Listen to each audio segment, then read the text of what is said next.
traje un cuento de Roberto Bolaño, Bien. que también está incluido en el volumen Llamadas Telefónicas, pero este cuento se llama Sensini.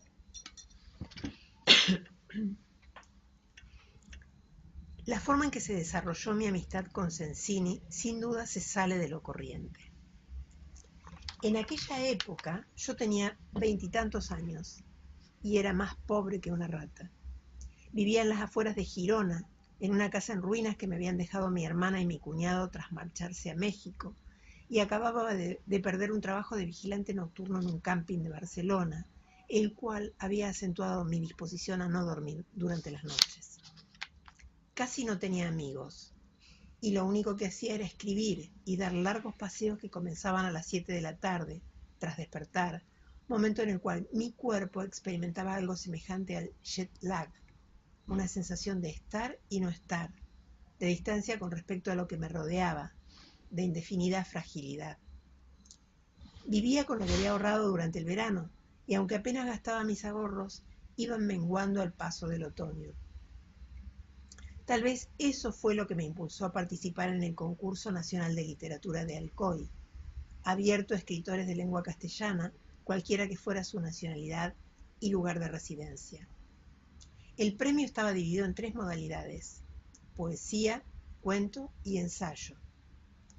Primero pensé en presentarme en poesía, pero enviar a luchar con los leones o con las hienas, aquello que era lo que mejor hacía, me pareció indecoroso. Después pensé en presentarme en ensayo, pero cuando me enviaron las bases descubrí que este debía versar sobre Alcoy, sus alrededores, su historia, sus hombres ilustres, su proyección en el futuro, y eso me excedía. Decidí pues presentarme en cuento, y envié por triplicado el que mejor tenía. No tenía muchos, y me senté a esperar. Cuando el premio se falló, trabajaba de vendedor ambulante en una feria de artesanía en donde absolutamente nadie vendía artesanías. Obtuve el tercer accessit y 10.000 pesetas que el ayuntamiento de Alcoy me pagó religiosamente. Poco después me llegó el libro, en el que no escaseaban las erratas, con el ganador y los 6 finalistas. Por supuesto, mi cuento era mejor que el que se había llevado el premio gordo, lo que me llevó a maldecir al jurado y a decirme que, en fin, eso siempre pasa. Pero lo que realmente me sorprendió fue encontrar en el mismo libro a Luis Antonio Sensini, el escritor argentino, segundo accessit, con un cuento en donde el narrador se iba al campo y allí se le moría su hijo, o con un cuento en donde el narrador se iba al campo porque en la ciudad se le había muerto su hijo. No quedaba nada claro. Lo cierto es que en el campo, un campo plano y más bien yermo, el hijo del narrador se seguía muriendo. En fin, el cuento era claustrofóbico, muy al estilo de Sensini, de los grandes espacios geográficos de Sensini, que de pronto se achicaban hasta tener el tamaño de un ataúd, y superior al ganador y al primer accessit, y también superior al tercer accessit, y al cuarto, quinto y sexto. No sé qué fue lo que me impulsó a pedirle al ayuntamiento de Alcoy la dirección de Sensini. Yo había leído una novela suya y algunos de sus cuentos en revistas latinoamericanas. La novela era de las que hacen lectores. Se llamaba Ugarte y trataba sobre algunos momentos de la vida de Juan de Ugarte, burócrata en el virreinato del Río de la Plata a finales del siglo XVIII. Algunos críticos, sobre todo españoles, la habían despachado diciendo que se trataba de una especie de Kafka colonial, pero poco a poco la novela fue haciendo sus propios lectores, y para cuando me encontré a Sensini en el libro de cuentos de Alcoy, Ugarte tenía repartidos en varios rincones de América y España unos pocos y fervorosos lectores, casi todos amigos o enemigos gratuitos entre sí. Sensini, por descontado, tenía otros libros, publicados en Argentina o en editoriales españolas desaparecidas, y pertenecía a esa generación intermedia de escritores nacidos en los años 20, después de Cortázar, Bioy, Sábato, Mujica Lainez, y cuyo exponente más conocido, al menos por entonces, al menos para mí, era Haroldo Conti, desaparecido en uno de los campos especiales de la dictadura de Videla y sus secuaces. De esta generación, aunque tal vez la palabra generación sea excesiva, quedaba poco, pero no por falta de brillantez o talento. Seguidores de Roberto Arlt, periodistas y profesores y traductores, de alguna manera anunciaron lo que vendría a continuación. Y lo anunciaron a su manera triste y escéptica, que al final se los fue tragando a todos. A mí me gustaban. En una época lejana de mi vida había leído las obras de teatro de Abelardo Castillo, los cuentos de Rodolfo Walsh, como Conti asesinado por la dictadura, los cuentos de Daniel Moyano, lecturas parciales y fragmentadas que ofrecían las revistas argentinas o mexicanas o cubanas, libros encontrados en las librerías de viejo del DF, antologías piratas de la literatura bonaerense, probablemente la mejor lengua en lengua española de este siglo, literatura de la que ellos formaban parte y que no era ciertamente la de Borges o Cortázar, y a la que no tardarían en dejar atrás Manuel Puig y Osvaldo Soriano, pero que ofrecía al lector textos compactos, inteligentes, que propiciaban la complicidad y la alegría. Mi favorito, de más está decirlo, era Sensini, y el hecho de alguna manera sangrante y de alguna manera halagador de encontrármelo en un concurso literario de provincias me impulsó a intentar establecer contacto con él, saludarlo, decirle cuánto lo quería. Así pues, el ayuntamiento de Alcoy no tardó en enviarme su dirección. Vivía en Madrid, y una noche, después de cenar o comer o merendar, le escribí una larga carta en donde hablaba de Ligarte, de los otros cuentos suyos que había leído en revistas, de mí, de mi casa en las afueras de Girona, del concurso literario, me reía del ganador, de la situación política chilena y argentina, todavía estaban bien establecidas ambas dictaduras, de los cuentos de Walsh, que era el otro a quien más quería junto con Sensini, de la vida en España y de la vida en general. Contra lo que esperaba, recibí una carta suya apenas una semana después. Comenzaba dándome las gracias por la mía. Decía que en efecto el ayuntamiento de Alcoy también le había enviado a él el libro con los cuentos galardonados, pero que al contrario que yo, él no había encontrado tiempo, aunque después, cuando volvía de forma sesgada sobre el mismo tema, decía que no había encontrado ánimo suficiente para repasar el relato ganador y los accesis, aunque en estos días se había leído el mío y lo había encontrado de calidad. Un cuento de primer orden, decía. Conservo la carta, y al mismo tiempo me instaba a perseverar, pero no como al principio entendí, a perseverar en la escritura, sino a perseverar en los concursos, algo que él, me aseguraba, también haría. Acto seguido pasaba a preguntarme por los certámenes literarios que se avisoraban en el horizonte, encomiándome que apenas supiera de uno se lo hiciera saber en el acto. En contrapartida me adjuntaba las señas de 2 concursos de relatos, uno en Plasencia y el otro en Écija, de 25.000 y 30.000 pesetas respectivamente, cuyas bases, según pude comprobar más tarde, extraía de periódicos y revistas madrileñas, cuya sola existencia era un crimen o un milagro, depende. Ambos concursos aún estaban a mi alcance, y Sensini terminaba su carta de manera más bien entusiasta, como si ambos estuviéramos en la línea de salida de una carrera interminable, amén de dura y sin sentido. Valor y a trabajar, decía. Recuerdo que pensé, qué extraña carta. Recuerdo que releí algunos capítulos de Ugarte. Por esos días aparecieron en la plaza de los cines de Girona los vendedores ambulantes de libros, gente que montonaba sus tenderetes alrededor de la plaza y que ofrecía mayormente stocks invendibles. Los saldos de las editoriales que no hacía mucho habían quebrado, libros de la Segunda Guerra Mundial, novelas de amor y de vaqueros, coleccionistas de postales. En uno de los tenderetes encontré un libro de cuentos de Sensini y lo compré. Estaba como nuevo. De hecho, era un libro nuevo, de aquellos que las editoriales venden rebajados a los únicos que mueven este material, los ambulantes, cuando ya ninguna librería, ningún distribuidor quiere meter las manos en ese fuego. Y aquella semana fue una semana Sensini en todos los sentidos. A veces releía por 100ª vez su carta, otras veces hojeaba Ugarte, y cuando quería acción, novedad, leía sus cuentos. Estos, aunque trataban sobre una gama variada de temas y situaciones, generalmente se desarrollaban en el campo, en la pampa, y eran lo que al menos antiguamente se llamaban historias de hombres a caballo. Es decir, historias de gente armada, desafortunada, solitaria o con un peculiar sentido de la sociabilidad. Todo lo que en Ugarte era frialdad, un pulso preciso de neurocirujano, en el libro de cuentos era calidez, paisajes que se alejaban del lector muy lentamente y que a veces se alejaban con el lector, personajes valientes y a la deriva. En el concurso de Plasencia no alcancé a participar, pero en el de Écija sí. Apenas hube puesto los ejemplares de mi cuento, seudónimo Aloysius Acker, en el correo, comprendí que si me quedaba esperando el resultado las cosas no podían sino empeorar.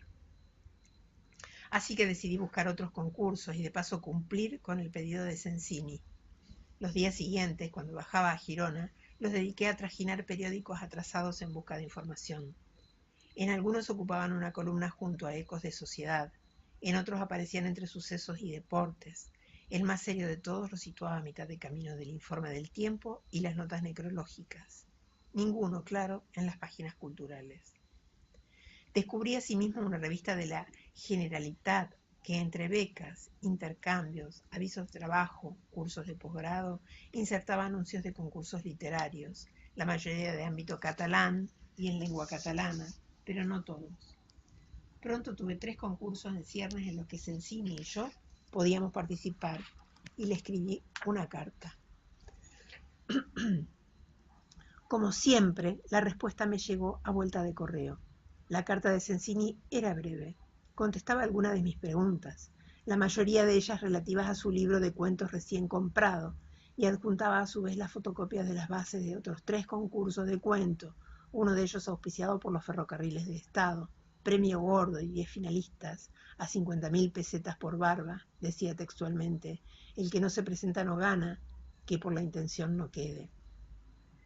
Le contesté diciéndole que no tenía tantos cuentos como para cubrir los 6 concursos en marcha, pero sobre todo intenté tocar otros temas. La carta se me fue de la mano. Le hablé de viajes, amores perdidos, Walsh, Conti, Francisco Urondo. Le pregunté por Hellman, al que sin duda conocía. Terminé contándole mi historia por capítulos. Siempre que hablo con argentinos termino enzarzándome con el tango y el laberinto. Le sucede a muchos chilenos. La respuesta de Sensini fue puntual y extensa, al menos en lo tocante a la producción y los concursos.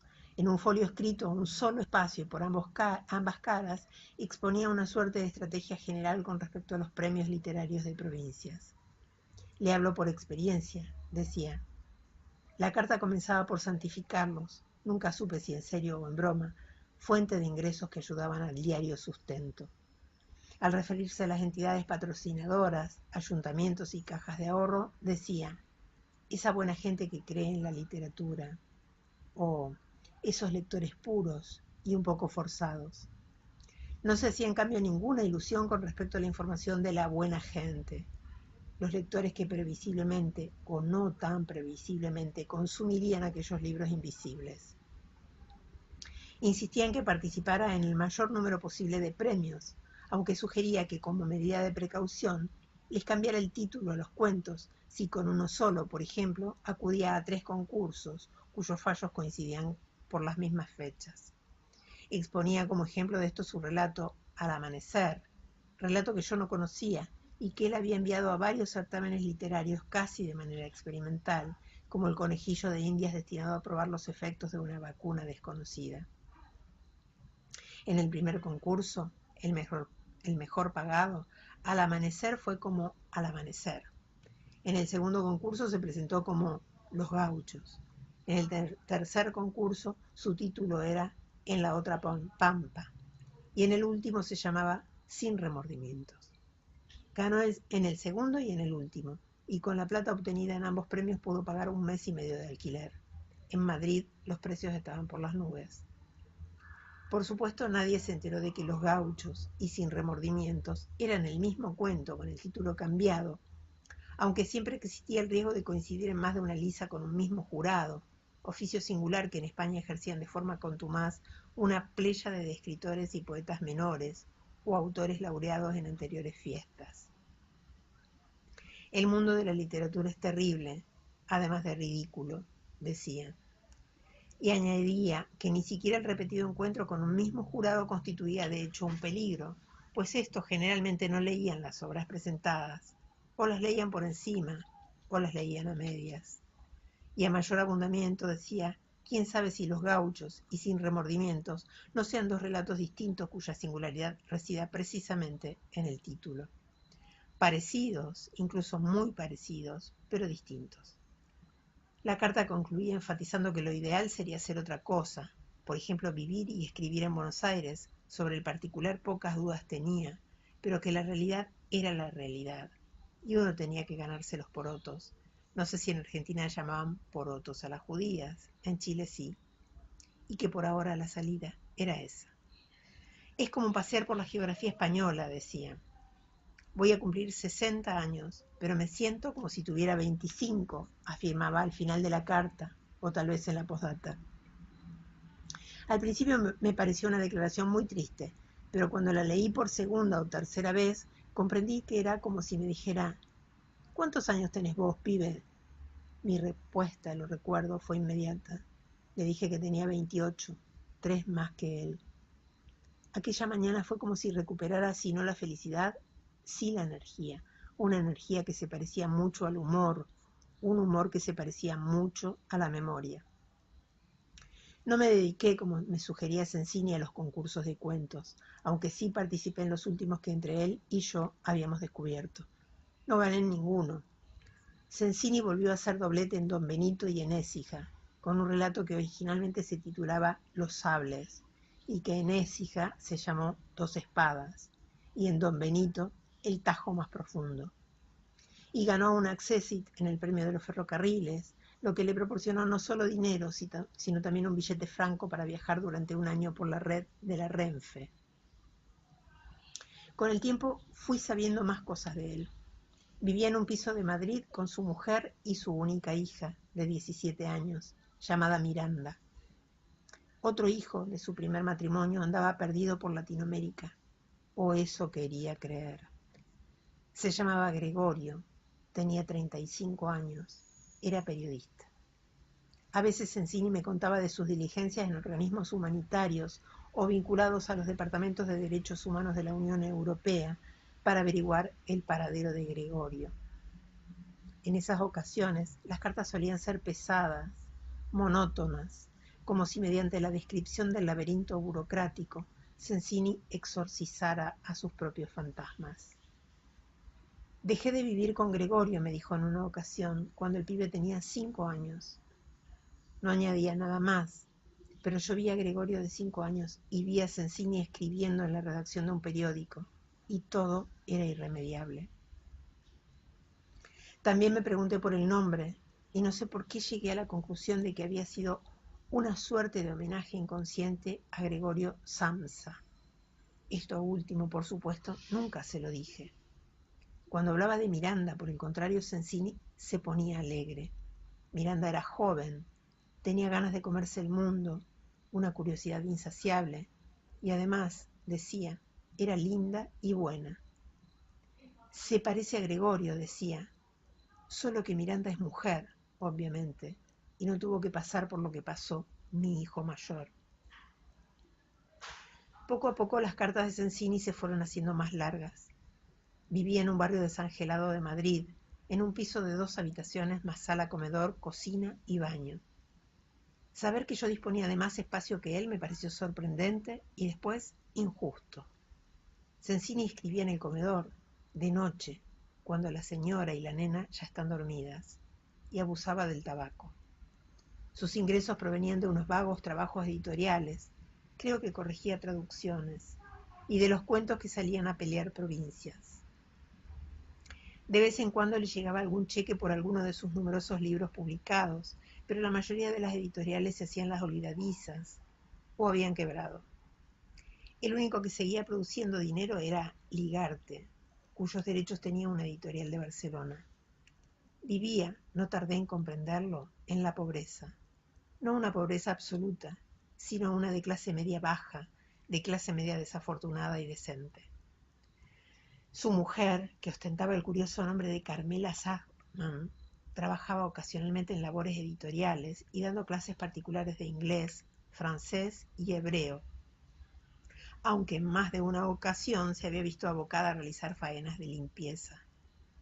La hija solo se dedicaba a los estudios y su ingreso en la universidad era inminente. En una de mis cartas le pregunté a Sensini si Miranda también se iba a dedicar a la literatura. En su respuesta decía: no, por Dios, la nena estudiará medicina. Una noche le escribí pidiéndole una foto de su familia. Solo después de dejar la carta en el correo me di cuenta de que lo que quería era conocer a Miranda. Una semana después me llegó una fotografía tomada seguramente en el Retiro, en donde se veía a un viejo y a una mujer de mediana edad junto a una adolescente de pelo liso, delgada y alta, con los pechos muy grandes. El viejo sonreía feliz. La mujer de mediana edad miraba el rostro de su hija como si le dijera algo, y Miranda contemplaba al fotógrafo con una seriedad que me resultó conmovedora e inquietante. Junto a la foto me envió la fotocopia de otra foto. En esta aparecía un tipo más o menos de mi edad, de rasgos acentuados, los labios muy delgados, los pómulos pronunciados, la frente amplia. Sin duda un tipo alto y fuerte que miraba a la cámara. Era una foto de estudio, con seguridad y acaso con algo de impaciencia. Era Gregorio Sensini, antes de desaparecer, a los 22 años. Es decir, bastante más joven de lo que yo era entonces, pero con un aire de madurez que lo hacía parecer mayor. Durante mucho tiempo la foto y la fotocopia estuvieron en mi mesa de trabajo. A veces me pasaba mucho rato contemplándolas. Otras veces me las llevaba al dormitorio y las miraba hasta caerme dormido. En su carta Sensini me había pedido que yo también les enviara una foto mía. No tenía ninguna reciente y decidí hacerme una en el fotomatón de la estación, en esos años el único fotomatón de toda Girona. Pero las fotos que me hice no me gustaron. Me encontraba feo, flaco, con el pelo mal cortado. Así que en cada día iba postergando el envío de mi foto y cada día iba gastando más dinero en el fotomatón. Finalmente cogí una al azar, la metí en un sobre junto con una postal y se la envié. La respuesta tardó en llegar. En el interín recuerdo que escribí un poema muy largo, muy malo, lleno de voces y de rostros que parecían distintos pero que solo eran uno, el rostro de Miranda Sensini, y que cuando yo por fin podía reconocerlo, nombrarlo, decirle: Miranda, soy yo, el amigo epistolar de tu padre, ella se daba media vuelta y echaba a correr en busca de su hermano, Gregorio Samsa, en busca de los ojos de Gregorio Samsa que brillaban al fondo de un corredor en tinieblas, donde se movían imperceptiblemente los bultos oscuros del terror latinoamericano. La respuesta fue larga y cordial.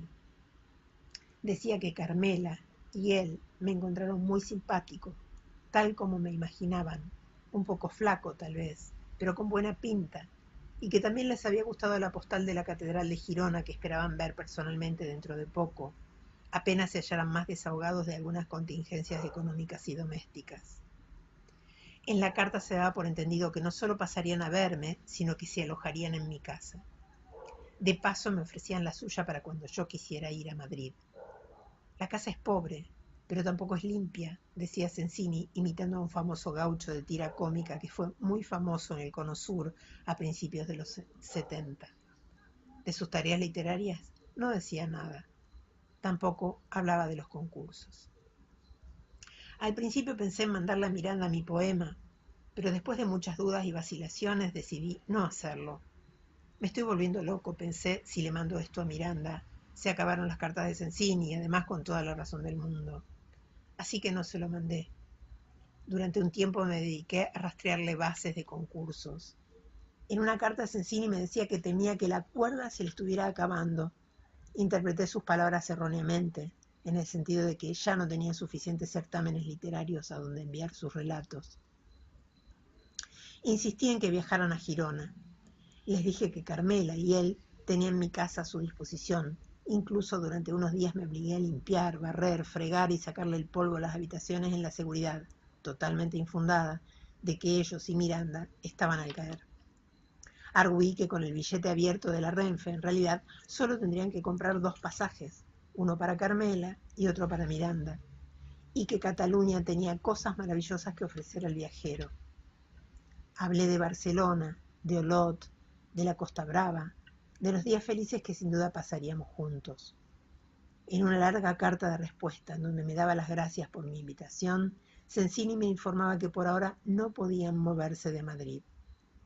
La carta por primera vez era confusa, aunque a eso de la mitad se ponía a hablar de los premios. Creo que se había ganado otro, y me daba ánimos para no desfallecer y seguir participando. En esta parte de la carta hablaba también del oficio de escritor, de la profesión, y yo tuve la impresión de que las palabras que vertía eran en parte para mí y en parte un recordatorio que se hacía a sí mismo. El resto, como ya digo, era confuso. Al terminar de leer tuve la impresión de que alguien de su familia no estaba bien de salud. 2 o 3 meses después me llegó la noticia de que probablemente habían encontrado el cadáver de Gregorio en un cementerio clandestino. En su carta Sensini era parco en expresiones de dolor.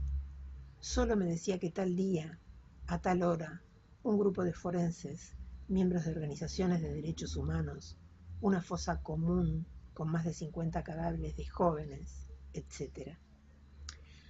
Por primera vez no tuve ganas de escribirle. Me hubiera gustado llamarlo por teléfono, pero creo que nunca tuvo teléfono, y si lo tuvo, yo ignoraba su número. Mi contestación fue escueta. Le dije que lo sentía. Aventuré la posibilidad de que tal vez el cadáver de Gregorio no fuera el cadáver de Gregorio. Luego llegó el verano y me puse a trabajar en un hotel de la costa. En Madrid, ese verano fue pródigo en conferencias, cursos, actividades culturales de toda índole, pero en ninguna de ellas participó Sensini, y si participó en alguna, el periódico que yo leía no lo reseñó. A finales de agosto le envié una tarjeta. Le decía que posiblemente cuando acabara la temporada fuera a hacerle una visita. Nada más. Cuando volví a Girona, a mediados de septiembre, entre la poca correspondencia acumulada bajo la puerta, encontré una carta de Sensini con fecha 7 de agosto. Era una carta de despedida. Decía que volvía a la Argentina, que con la democracia ya nadie le iba a hacer nada y que por tanto era ocioso permanecer más tiempo fuera. Además, si quería saber a ciencia cierta el destino final de Gregorio, no había más remedio que volver. Carmela, por supuesto, regresa conmigo, anunciaba, pero Miranda se queda. Le escribí de inmediato, a la única dirección que tenía, pero no recibí respuesta. Poco a poco me fui haciendo a la idea de que Sensini había vuelto para siempre a la Argentina y que si no me escribía a él desde allí, ya podía dar por acabada nuestra relación epistolar. Durante mucho tiempo estuve esperando su carta, o eso creo ahora, al recordarlo. La carta de Sensini, por supuesto, no llegó nunca. La vida en Buenos Aires, me consolé, debía de ser rápida, explosiva, sin tiempo para nada, solo para respirar y parpadear. Volví a escribirle a la dirección que tenía de Madrid, con la esperanza de que le hicieran llegar la carta a Miranda, pero al cabo de un mes el correo me la devolvió por ausencia del destinatario. Así que desistí y dejé que pasaran los días y fui olvidando a Sensini, aunque cuando iba a Barcelona, muy de tanto en tanto, a veces me metía tardes enteras en librerías de viejo y buscaba sus libros, los libros que yo conocía de nombre y que nunca iba a leer. Pero en las librerías solo encontré viejos ejemplares de Ugarte y de su libro de cuentos publicado en Barcelona y cuya editorial había hecho suspensión de pagos, casi como una señal dirigida a Sensini, dirigida a mí. 1 o 2 años después supe que había muerto. No sé en qué periódico leí la noticia. Tal vez no la leí en ninguna parte, tal vez me la contaron, pero no recuerdo haber hablado por aquellas fechas con gente que lo conociera, por lo que probablemente debo haber leído en alguna parte la noticia de su muerte. Esta era escueta. El escritor argentino Luis Antonio Sensini, exiliado durante algunos años en España, había muerto en Buenos Aires. Creo que también, al final, mencionaban Ugarte. No sé por qué la noticia no me impresionó. No sé por qué el que Sensini volviera a Buenos Aires a morir me pareció lógico. Tiempo después, cuando la foto de Sensini, Carmela y Miranda y la fotocopia de la foto de Gregorio reposaban junto con mis demás recuerdos en una caja de cartón que por algún motivo que prefiero no indagar aún no he quemado, llamaron a la puerta de mi casa. Debían de ser las 12 de la noche, pero yo estaba despierto. La llamada, sin embargo, me sobresaltó. Ninguna de las pocas personas que conocí en Girona hubieran ido a mi casa, a no ser que ocurriera algo fuera de lo normal. Al abrir me encontré a una mujer de pelo largo, debajo de un gran abrigo negro. Era Miranda Sensini, aunque los años transcurridos desde que su padre me envió la foto no habían pasado en vano. Junto a ella estaba un tipo rubio, alto, de pelo largo y nariz ganchuda. «Soy Miranda Sensini», me dijo con una sonrisa. «Ya lo sé», dije yo, y los invité a pasar. Iban de viaje a Italia y luego pensaban cruzar el Adriático rumbo a Grecia. Como no tenían mucho dinero, viajaban haciendo autostop. Aquella noche durmieron en mi casa. Les hice algo de cenar. El tipo se llamaba Sebastián Cohen y también había nacido en Argentina, pero desde muy joven vivía en Madrid. Me ayudó a preparar la cena mientras Miranda inspeccionaba la casa. «¿Hace mucho que la conoces?», preguntó. «Hasta hace un momento solo la había visto en foto», le contesté. Después de cenar les preparé una habitación y les dije que se podían ir a la cama cuando quisieran. Yo también pensé en meterme a mi cuarto y dormirme, pero comprendí que aquello iba a resultar difícil, si no imposible. Así que cuando supuse que ya estaban dormidos, bajé a la primera planta y puse la tele, con el volumen muy bajo, y me puse a pensar en Sensini. Poco después sentí pasos en la escalera. Era Miranda. Ella tampoco podía quedarse dormida. Se sentó a mi lado y me pidió un cigarrillo. Al principio hablamos de su viaje, de Girona. Llevaban todo el día en la ciudad. No le pregunté por qué habían llegado tan tarde a mi casa. De las ciudades que pensaban visitar en Italia. Después hablamos de su padre y de su hermano. Según Miranda, Sensini nunca se repuso de la muerte de Gregorio. Volvió para buscarlo, aunque todos sabíamos que estaba muerto. ¿Carmela también?, pregunté. Todos, dijo Miranda, menos él. Le pregunté cómo le había ido en Argentina. Igual que aquí, dijo Miranda, igual que en Madrid, igual que en todas partes. Pero en Argentina lo querían, dije yo. Igual que aquí, dijo Miranda. Saqué una botella de coñac de la cocina y le ofrecí un trago. Está llorando, dijo Miranda. Cuando la miré, ella desvió la mirada. ¿Estabas escribiendo?, dijo. No, miraba la tele. Quiero decir, cuando Sebastián y yo llegamos, dijo Miranda. ¿Estabas escribiendo? Sí, dije. ¿Relatos? No, poemas. Ah, dijo Miranda. Bebimos largo rato en silencio, contemplando las imágenes en blanco y negro del televisor. Dime una cosa, le dije. ¿Por qué le puso tu padre Gregorio a Gregorio? Por Kafka, claro, dijo Miranda. ¿Por Gregorio Samsa? Claro, dijo Miranda. Ya, me lo suponía, dije yo. Después Miranda me contó a grandes trazos los últimos meses de Sensini en Buenos Aires. Se había marchado de Madrid ya enfermo y contra la opinión de varios médicos argentinos que lo trataban gratis y que incluso le habían conseguido un par de internamientos en hospitales de la Seguridad Social. El reencuentro con Buenos Aires fue doloroso y feliz. Desde la primera semana se puso a hacer gestiones para averiguar el paradero de Gregorio. Quiso volver a la universidad, pero entre trámites burocráticos y envidias y rencores de los que no faltan, el acceso le fue vedado y se tuvo que conformar con hacer traducciones para un par de editoriales. Carmela, por el contrario, consiguió trabajo como profesora y durante los últimos tiempos vivieron exclusivamente de lo que ella ganaba. Cada semana Sensini le escribía a Miranda. Según esta, su padre se daba cuenta de que le quedaba poca vida. e incluso en ocasiones parecía ansioso de apurar de una vez por todas las últimas reservas y enfrentarse a la muerte.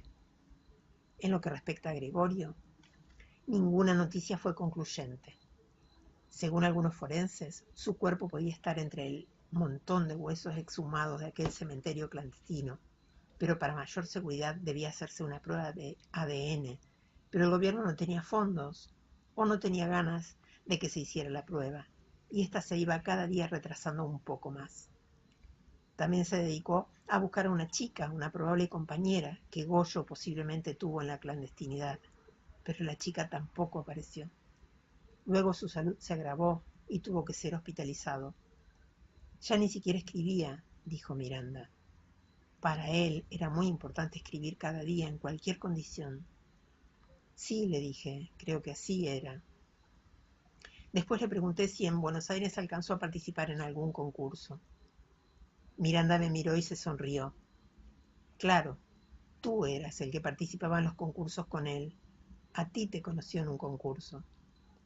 Pensé que tenía mi dirección por la simple razón de que tenía todas las direcciones de su padre, pero que solo en ese momento me había reconocido. Yo soy el de los concursos, dije. Miranda se sirvió más coñac y dijo que durante un año su padre había hablado bastante de mí. Noté que me miraba de otra manera. Debí importunarlo bastante, dije. ¿Qué va?, dijo ella. De importunarlo nada. Le encantaban tus cartas.